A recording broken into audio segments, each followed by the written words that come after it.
Alright, guys, welcome to the first episode of the First Pairing D podcast. I'm Tristan. Jason.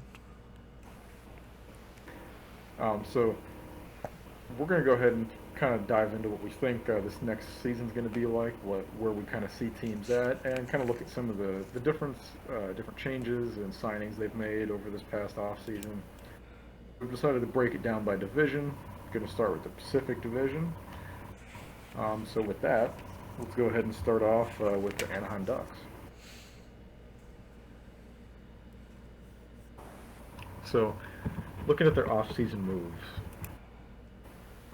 so we see a couple signings they've done that, at a glance, you'd think would kind of move the needle. Yeah, We're seeing John Klingberg. Yeah, I mean, we see Klingberg there. They've got, I want to say, oh yeah, Vetrano. They got Vetrano. And Ryan Strome. Ryan Strome's probably the biggest one there. Kind of fills a hole at center, having lost Ryan Getzlaf to retirement. Ryan Strome being the biggest, especially with the 5-year deal attached to it. Yeah, 5-year deal, and honestly, $5 million per. Not too bad. He's 29. I don't know why they got Klingberg and only had him do 1 year. I feel like at his age, he'd want more than that, but okay. I think he was really just after money, but yeah, you're right. I think he'd preferably want uh, more term on that, but I have to think that they're probably just using him as a filler. They're probably trying to look at getting one of their D prospects up to the minors, or sorry, up from the minors before too long. Yeah, I know they've got Olin Zellweger, Axel Anderson. They're kind of waiting on. It's the kind of a waiting game. But I think Klingberg does make their defense a bit better now. Yeah, I guess that could be his plan too. Just get good money on a team that's not probably going to make the playoffs. So that way he can try to overperform and get more money on a team that will make the playoffs. Yeah, I mean, just as a strategy for Klingberg, it's not too bad.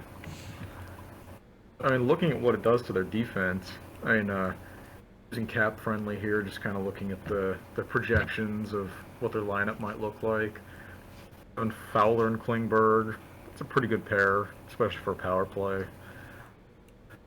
And obviously Jamie Drysdale, they're hoping that he takes some strides this next year. He's only 20, but Drysdale doesn't have a whole lot to play with. He's playing with Simon Benoit, to be honest. Yeah. Overall, their roster isn't disgusting, but No, it's also but not. if they're a playoff team, I'd be shocked. Yeah, I mean, so Cap Friendly's kind of predicting a Zegras, Henrique, Terry line as their first line, which, given Zegras's creative play, they'll probably only go as far as Zegras takes them. Let's be honest. Yeah. And they are predicted to have Mason McTavish his rookie season. Just had a really good World Junior. Yeah, the bottom six is not great though, so I guess it really just depends. I guess they're just looking for rookie depth. And I guess if they're doing good, they have 18 mil to spend at the deadline, if a miracle happens. Yeah, they got some room if they need it. And while I don't see that happening, I kind of see them finishing, like, at best, maybe like 5th in the division. That's like a good scenario. I think they'll beat San Jose. I mean, I think Squirrel could beat San Jose right now. Yeah. Could they beat anybody else? Maybe Vancouver? If Uh, like Demko tears a ligament. yeah. Well, I think an interesting team they might be able to beat, maybe, And I think that we could kind of take a look at here is Seattle. Oh, right. The time for a segue. A segui, as it's spelled phonetically. Um, so, looking at Seattle, I mean, I do think Anaheim probably could do better than them, but Seattle did go and try to get their forward core, a bit more depth. With And Burakovsky, Bjorkstrand, Wright, Beniers, Jones. That's definitely a lot of guys getting added, whether through free agency or the draft. yeah, I mean, Oliver Bjorkstrand has been a pretty serviceable, like, middle six forward. Barkovsky just coming off of the Stanley Cup. And then, yeah, you add Matty Beniers and Shane Wright. I don't know if Shane Wright will play this year. Cap Friendly seems to think that he's not going to, but I wouldn't be surprised if he at least got a few games in. I feel like he'll do something. I mean, after being drafted at 4th, you gotta think he's gonna get some time. And his death stare to the three teams ahead of Seattle. Well, reportedly it was because he fell because there was some rumor that he had some like attitude issues. And there was also just the fact that I think some of those teams already had pretty good center cores, and taking the scoring wingers made more sense. Well, I know for a fact that Logan Cooley got picked by Arizona because, one, he said he wanted to play with Clayton Keller, like, that was his goal, and considering that they were talking to him the most in the first place, they had a good rapport with him. Yeah. So, but you look at it, I think Seattle's at least got two good potential centers of the future. And they don't have a bad roster. They just have one of those rosters that's like, that guy's not bad. He's decent. I think having a full year of Jaden Schwartz and Everly being healthy would really go a long ways to them not being the worst basement dwelling team. I don't really know how Martin Jones being signed is going to play into it, though. Like, did they specifically state that Grubauer, Drieger were going to be out? Didn't Drager have surgery or something? May have, but they're not listing him as injured. I wonder if it's just kind of like insurance. Drieger is out. Yeah, he tore his ACL, so he's out 7 to 9 months. Oh, yeah. Okay. So, I don't think Martin Jones is the best insurance policy they could have gotten. But... No, he's not. But it's better than John Gillies We'll get to that. or Kevin Connaughton, just in a general sense. Yeah. I mean, Kevin is like barely a replacement level player for the NHL.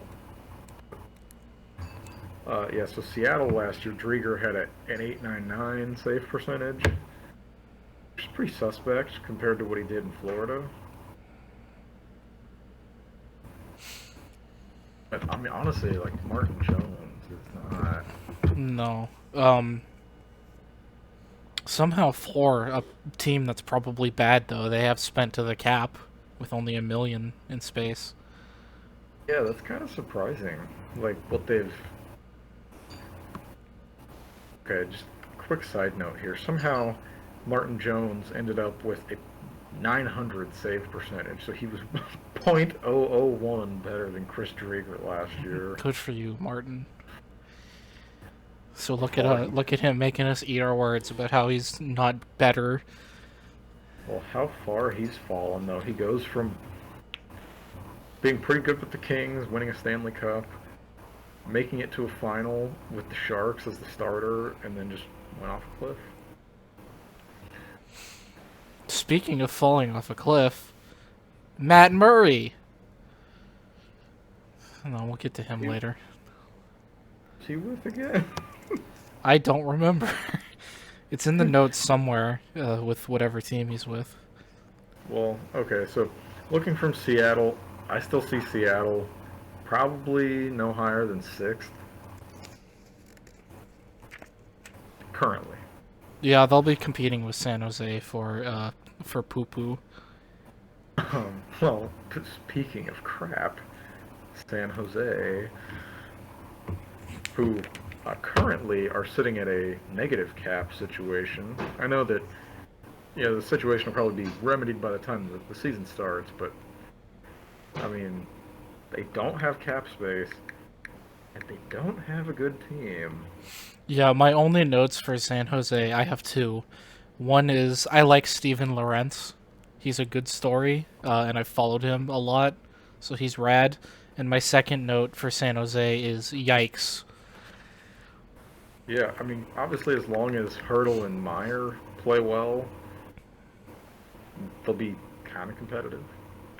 But Timo Meyer's an RFA at the end of this season. It's like, how long are they going to be able to keep him? And then Weasel Boy, Logan Cooley, they've got him for another, 4 seasons after this, and he's 33. The real question is how much longer do they have Erik Karlsson? Erik Karlsson, they've still got him till 2027, so another 4 years That's at 11.5 so million. bad. 11.5 million. I have a personal vendetta against Erik Karlsson, but it's finally starting to pay off with how bad he's been. Well, how bad him and San Jose have been. Well, it's like he can put up points, but oddly enough, like, his point scoring has always been good. It's like, as he's gotten older, some of the gaps in his defensive game have become more and more apparent. Yeah, and on San Jose, it kind of feels like he either is too old or isn't trying anymore now that they're bad.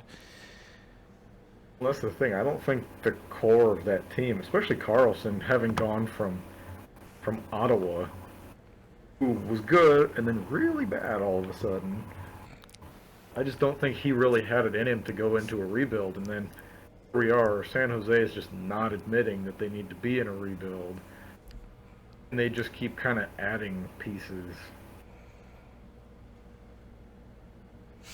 And it's like you gave an $8 million contract not that long ago. Karlsson, the $11.5 million. They've still got Vlasic at a $7 million contract for another 3 years. And he's 35. I mean, I guess they did a good thing in getting Kaapo Kakkonen from the Wild and having Aiden Hill, but Aiden Hill's good, but he's not like a starting goaltender either. No. And looking at their team, like Nico Sturm, Stevie Lawrence, good bottom 6 kind of guys, and same thing with Nick Bonino. But this is just not a team that's built playoffs at all. No. It's not a team that's built for much of anything above mediocrity. Yeah, I mean, they have some decent prospects. Thomas Bordelot, Jeffrey VL. Yeah, I might take that back about him. But yeah, it's like they've got some okay prospects. William Eklund, he's a big one. If he plays this year, I think Eklund gives them a step up that they really need. Other than that, they're kind of running thin and have like no cap space. So, I'm gonna say 7th or 8th in the division. That's probably about as good as they're gonna get. I think they'll be last place for sure, easy. I don't know about last in the league, but last in the division. Well, in the division, yeah. Hopefully, last in the division will be Arizona, because I want Bedard. You mean league? Is that not what I said? Said division. Oh, Well, you know what I meant. I guess they'd be worst in the division if they were worst in the league. But That's true. so moving on to another team that probably won't be that good, Vancouver. Shout out to Shannon, the hockey guy, for always representing his team well, though. Vancouver, the team that did not really much in offseason. I mean, they're also in a negative cap space situation right now. Yeah, I love Connor Garland. And Thatcher Yeah, Demko's very, very good. And besides that, they're just kind of okay. I mean, they still have JT Miller, and they've got Bo Horvat, Besser, and Pedersen. That's a really good group right there. Okay, they did add Ilya Mckayov. I'm not familiar with him. Came over from Toronto. I mean, I think Mckayov, that's kind of steep for Ilya Mckayov. What His stats, his price? his stats last year: 53 games, 21 goals, 11 assists, 32 points. And for the next 3 years, he's getting paid 4.75. Like 20 goals is good, but is he going to be able to score 20 goals and 32 points? Vancouver?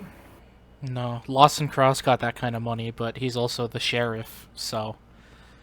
I mean, oh, okay. Well, they're looking at Vasily Podkolzin coming over for a rookie season. I think he could potentially be pretty big. Yeah. As in terms of off season though, not a whole lot of moves. No, when you add Mikheyev, you've got Podkolzin coming over. They signed Curtis Lazar as a fourth line center. Okay, that's not, spectacular.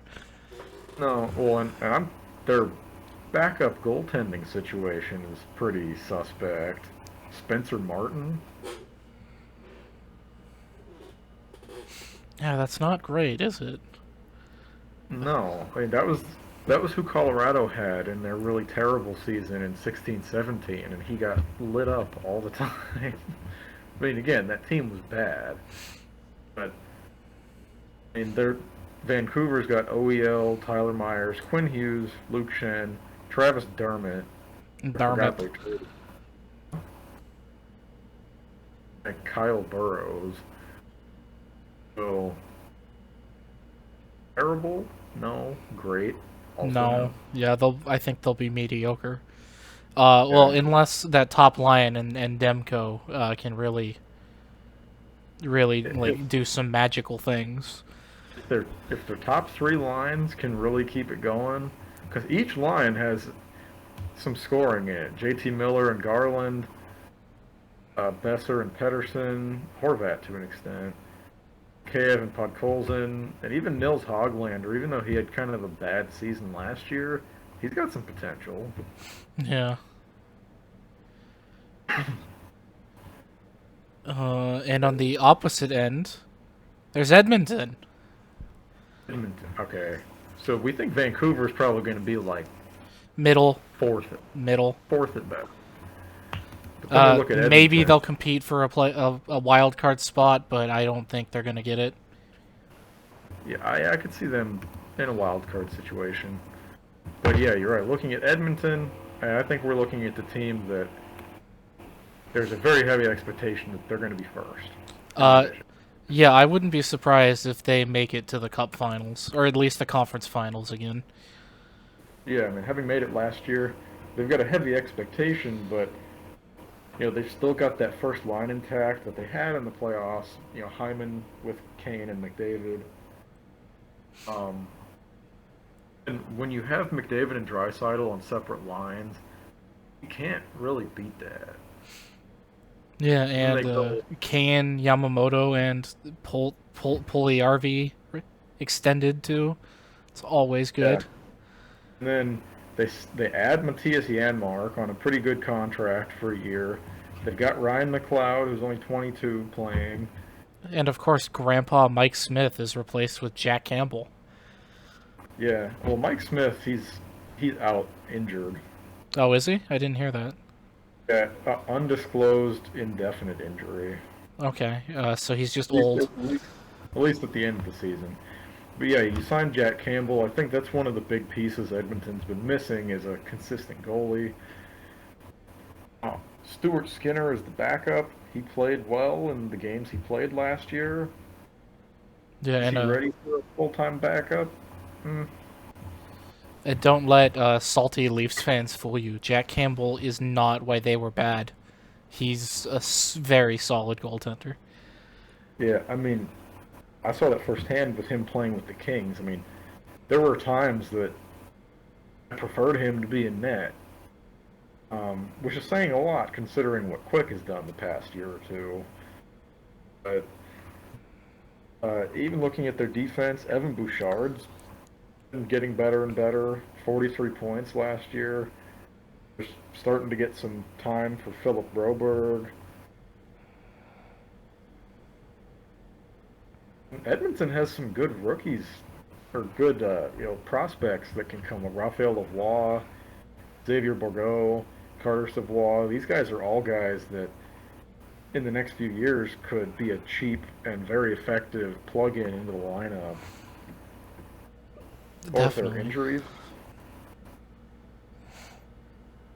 Yeah, of course they are at minus $6 million in cap space though, so something needs to be done about that.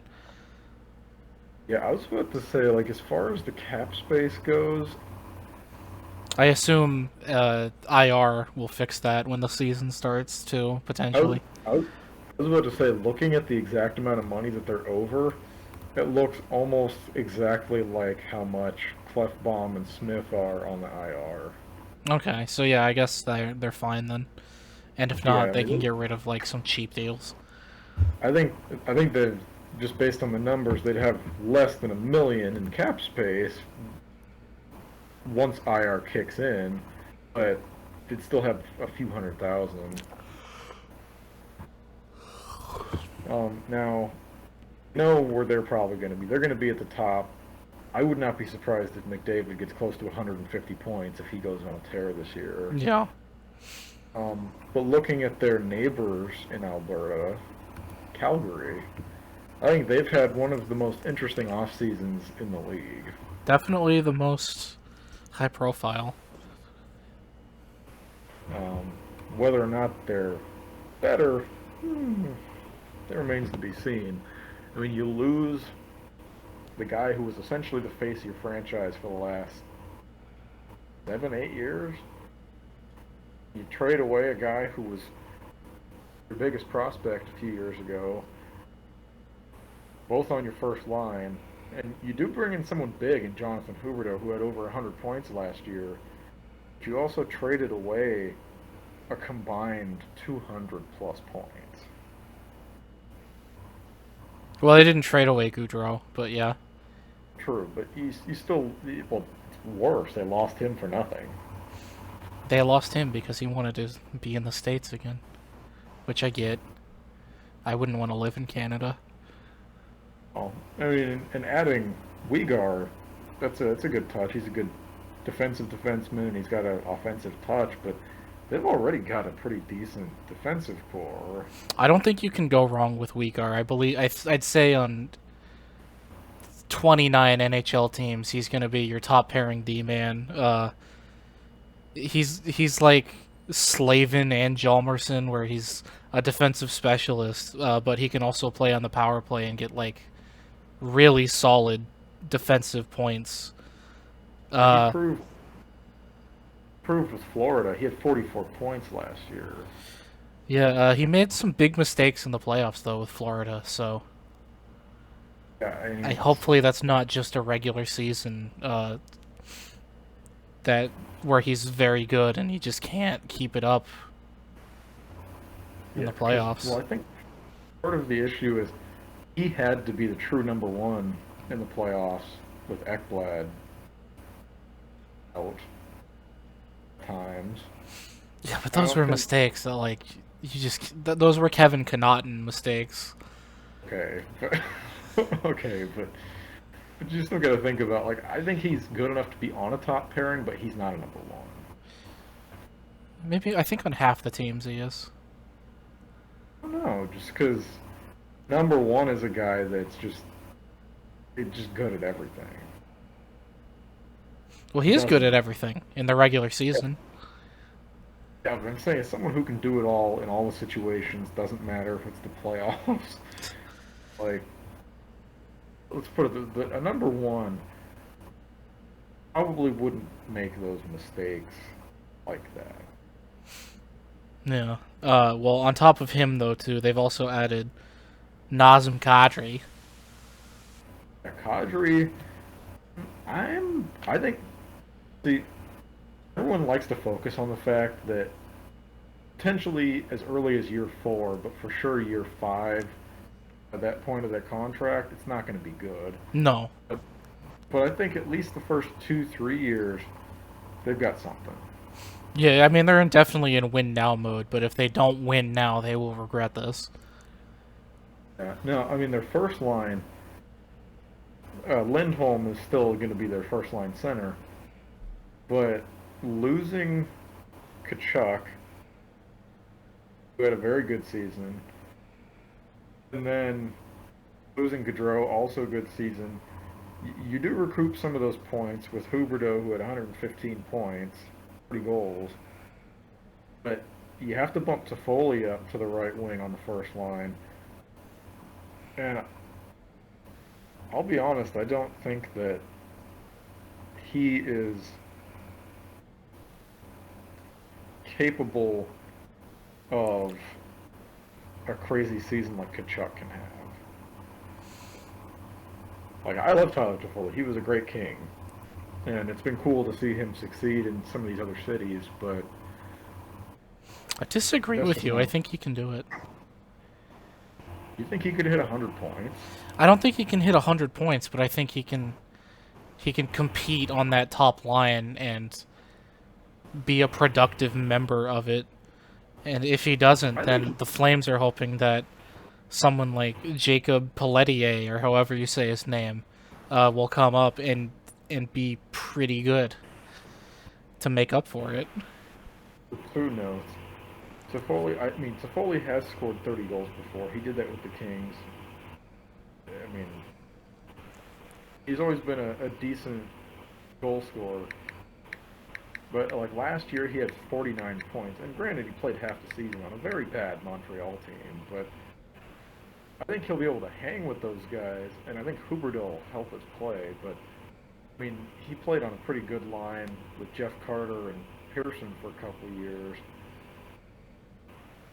And that's the thing, like, he topped out at, I want to say it was a little over 30 goals, but he's just not a 100-point guy.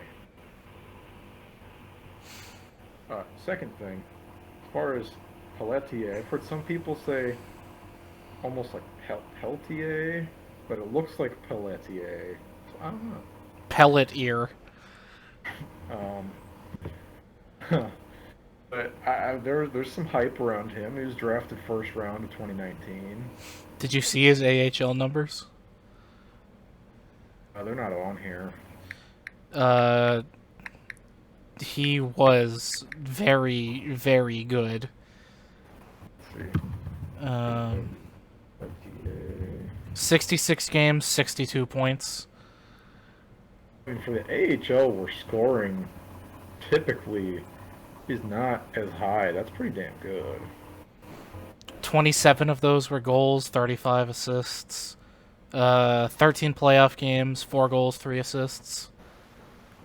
Yeah, I mean, I think he's going to be solid. Yeah, he probably won't be. I think the Flames want him on the second line, and hopefully he'll be able to keep his spot on the second line. Yeah, I mean, I think the only thing that makes me feel like he will at least start and stay on the third line for a bit, other than just adjusting to the NHL, especially since he's 5'9", a little bit on the smaller side, 5'9", 165.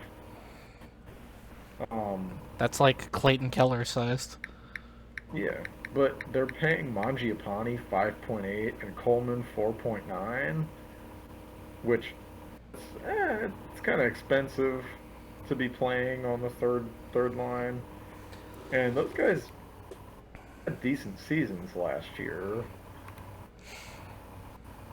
think playing with Kadri that they got some potential. I mean, I do think that Calgary is going to be in the top four. I think they will make the playoffs. If they don't make the playoffs, bad things are happening to that Yeah, management I was gonna say if team. they don't make if they don't make the playoffs, Brad Treliving is going to get fired. Yeah. Is that? Oh yeah, L.A. Is that the last team? Well,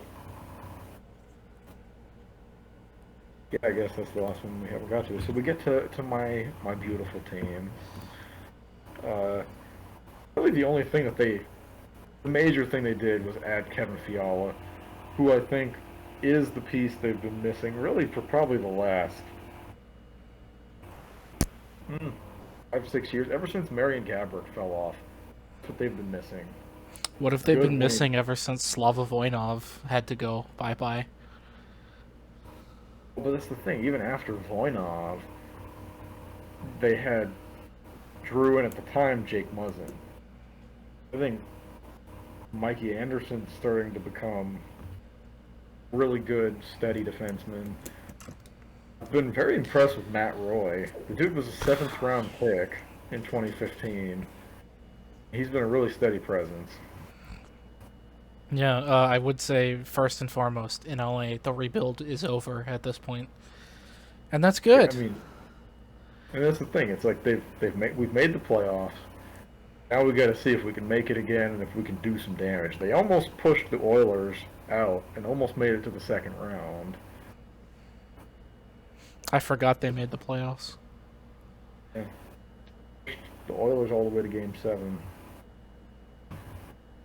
Now looking at a couple players like Gabe Velarde, Toby Bjornfoot, I'd like to see them have a bit of a bounce back season. They kind of were meh at times. Who I'd really like to see have a good season is Quentin Byfield. I mean, he had 10 points in 40 games last year. And I get it. Sometimes those bigger players take a little bit of extra time. But when you draft it at second, like there's some high expectations. So the only other thing I have to say, I mean, they've still got Brant Clark in the system. You've got Rasmus Kupari, Alex Turcotte, JAD, Jordan Spence. Like, we've got some good guys in the system. They've got that guy Only with the thing, stupid name too, which one? Fagimo. Yes, Semi Fagermo. And they just drafted Pinelli last year, and Chromiak's pretty good, and then of course Brant Clark, he's the big one for the defensive end. The only thing they really don't have is a prime goalie prospect. We've got David Renack and Jacob Ingham and Matt Villalta, but none of them really, at this point, are looking like they're going to be the next Jonathan Quick. Like, just not happening. So, here's keeping fingers crossed that Quick decides to have another good year and that Cal Peterson can get out of the dumps. Yeah, I think they're a playoff team. I don't think they're a cup contender though yet. I can see the Kings getting as high as second or as low as fourth. Yeah, I don't think they're quite in cup contention, but they played very well 5v5, and if they get their special teams up even 5%, pretty good. Yeah, my expectation for LA is that they make it in the divisional spot. If they're a wild card team, I think that's would be a bit of a failure. It'd be a disappointment. And I think if they can make it in a divisional spot, and if they can at least make the second round, make progress, I think that's what you're looking for. Yeah. That's the Pacific. Their Pacific Division breakdown. It